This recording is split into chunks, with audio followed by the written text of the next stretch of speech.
Magandang umaga mga kalalabs. Ito na nga, nandito na kami sa Calatagan, Batangas at ang mga kasama ko ay super excited ang sumakay ng kayak.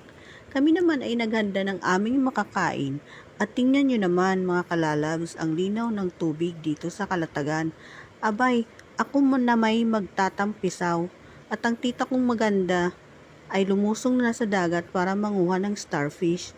Ako na may sumisid para makunan ko ang mga starfish sa ilalim ng dagat. Kaya lang, abay nag-iisa lang naman aring starfish. At alam nyo ba mga kalalabs, pwedeng hawakan ang starfish at bawal lamang siyang iahon sa dagat. Super busy sa pagkuha ng starfish ang tita ko, pinakita pa niya sa pinsan ko. Abay, enjoy na enjoy kaming lahat. At ito na nga, pauwi na kami. Alata mong enjoy ang lahat.